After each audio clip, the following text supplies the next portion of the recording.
안녕하십니까. 소록스 주식회사의 김지석 강사입니다. 이번에 설명드릴 강의는 국어, 효율적인 FPGA 구성하기입니다. 이전 강의까지 들으셨다면 FPGA를 구성하고 RT와 데이터를 주고받는 것까지 하셨을 텐데요. 이번 강의는 FPGA의 마지막 장인 만큼 만든 FPGA를 최적화하는 방법에 대해서 다루게 됩니다. 그래서 목차로는 FPGA 최적화, SCT를 사용하기, 파이프라이닝에 대해서 설명드리겠습니다. 첫 번째, FPGA 최적화하기입니다.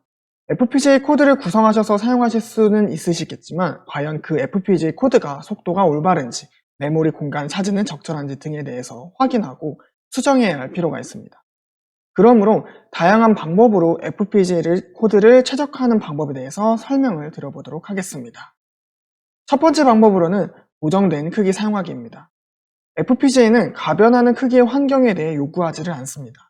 그렇기 때문에 사용자는 누적 시 다양한 배열 함수를 사용하여 발생하는 데이터의 개수를 항상 고정해야 됩니다. 또한 숫자형의 타입도 마찬가지입니다. 실수형에 대해 DBL 또는 SGL을 사용하지 않고 고정 소수점을 사용하는 FXP를 사용해야 하며 아마 이는 이전에 코드 구성에서 충분하게 사용을 해보셨을 거라 생각합니다. 그 다음은 재호출이 아닌 실행 사용하기 막기입니다. VI 프로퍼티 설정에서 VI가 실행될 때 호출 시 또 다른 복제본이 생성되지 않게 메모리 할당을 막아줘야 합니다. 다음은 효율적인 코드 구성입니다. 구성에 따라 다양한 의견을 제시할 수 있겠지만 한 가지를 보여드리면 결과는 같으나 병렬 구조를 사용하지 않고 루프를 사용하게 되면 FPGA의 리소스를 줄일 수가 있습니다. 하지만 이렇게 사용을 하게 되면 루프 타임의 지연 등의 문제가 발생할 수 있어서 사용 시에 주의하셔야 하겠습니다. 다음은 리소스 사용 큰 VI 및 함수 피하기입니다. FPGA를 공부하신 분이라면 잘 아시는 내용일 텐데 목과 나머지, 0보다 큰, 강제 변환 등의 함수들은 FPGA 내에서 사용 시 큰 노드를 차지합니다. 따라서 랩뷰 자체에서 팔레트를 지원하지 않는 함수들도 있지만 다른 방식으로 같은 기능을 구현해내는 구조도 있습니다. 이외에 나누기, 역수, 제곱근 등의 함수들도 사용도 주의하셔야 하겠습니다. 마지막으로 최적화 기법입니다. 뒤쪽에 자세히 더 배울 내용이신데요. 코드 구성에 있어 SCTL, 파이프라인, 병렬 처리, 와이어 정리 등 코드 구성에 대한 정리를 통해 최적화를 시키는 방법들이 있습니다. 그렇다면 코드를 최적화하는 방법 중에 아주 중요한 부분인 SCT를 사용하기에 대해서 배워보도록 하겠습니다. 우선 FPGA 기본 동작을 회로도 측면에서 보면 해당 로직 함수를 지나고 분기화를 거친 후에 활성화 체인 순으로 진행됩니다. 만약 랩뷰에서 FPGA를 사용했을 때 측면을 한번 만들어 보면 우측 그림처럼 불리형 컨트롤의 값이 NOT 게이트를 지나 D5로 나가게 되는 과정에서 FPGA 회로와 비교해서 보실 수가 있게 됩니다. 이제 본격적으로 SCTL에 대해서 배워보도록 하겠습니다. SCTL이란 싱글 사이클 타임드 루프라고 하는데요.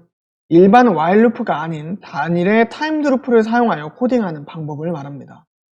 사진을 보시면 일반 while 루프에서는 해당 소스부터 종료까지 동작하는데 총 12틱이 걸렸는데 밑에 싱글 사이클 타임드 루프를 사용하였더니 1틱 안에 해당 연산이 끝나면서 12배나 속도가 빨라진 부분을 확인하실 수가 있습니다. 만약 while 루프가 여러분들이 요구하는 수집 또는 동작 속도를 커버하지 않을 때는 이렇게 타임드 루프로 바꾸게 되면 1틱 안에 연산이 되어 루프 타임에 의한 에러를 줄일 수가 있습니다. 이렇게 간단한데 엄청난 효과를 보여준 타임드 루프가 과연 FPGA와 RT 환경에서 어떨 때 사용되는지에 대해서 한번 설명을 드려보도록 하겠습니다. 우선 FPGA 환경에서는 타임드 루프는 싱글로만 사용되며 리소스 사용량 및 처리량 등의 성능 최적화를 위해 사용됩니다. 즉, 처리 속도를 최대한 빨리 올리기 위한 목적으로 사용이 된다는 말입니다. 하지만 RT 타겟 또는 윈도우 환경에서는 일반 타임드 루프로 사용되며 여러 속도의 정확한 타이밍 결정성에 따른 스레드 분배 등을 통해 FPGA만큼은 아니지만 성능을 최적화하는 용도로 사용하게 됩니다. 마지막으로 파이프라이닝입니다. 파이프라이닝은 루프 내 코드 구성의 구조를 바꾸는 것을 말합니다. 중요한 포인트는 시프트 레지스터와 병렬 처리입니다. 예시를 들어 설명드리는 게 더욱 이해가 잘 되실 거라 생각해 예시를 만들어 보면 그림처럼 루프 안에 A, B가 연속적으로 이어져 있는 구조가 있는데 만약 A, B가 각 10ms씩 처리 시간이 소요되고 100번이 실행한 뒤에 결과값이 필요합니다. 그러면 둘 다 루프가 100번씩 실행되기 때문에 총 2000ms의 시간이 필요하게 됩니다. 이게 일반적으로 우리가 사용하고 있는 구조이지요. 하지만 이 루프에 파이프라이닝 기법을 적용할 수가 있습니다. 파이프라이닝 기법을 적용하게 되면 해당 A와 B는 병렬로 구성하고 A에서 B를 넘겨주던 구조를 시프트 레지스터를 이용해줍니다. 이렇게 구성하고 마찬가지로 100번째 데이터를 확인하는 시간을 재보면 병렬 구조가 되었기 때문에 전체 루프 시간은 10ms가 돼버리며 시프트 레지스터를 통해 데이터가 한 박자 늦게 들어오기 때문에 최종적으로 100번째 데이터를 확인할 수 있는 시간은 1010ms가 되는 것입니다. 이는 약 2배 정도의 속도가 빨라지게 되는 효율성을 얻게 되었고 이것을 바로 파이프라이닝 기법이라고 표현을 하고 있습니다. 또한 지금은 단순한 하나의 연산이라 괜찮지만 연산이 복잡해지면 시프트 레지스터의 개수가 늘어나면서 코드의 시각화가 어렵게 됩니다. 그렇기 때문에 피드백 로드를 사용해서 시각화에 대한 처리를 해주시면 더더욱 좋은 코드가 될 것 같습니다. 이렇게 속도가 몇 배나 빨라지는 파이프라이닝 기법은 정말 좋지만 구성하실 때 주의해야 될 사항이 있습니다. 바로 코드를 재구성하거나 검증하는 것에 대한 시간이 발생하는 부분이고 사용자가 놓칠 수 있는 데이터 지원 및 유효값 필터링이 필요합니다.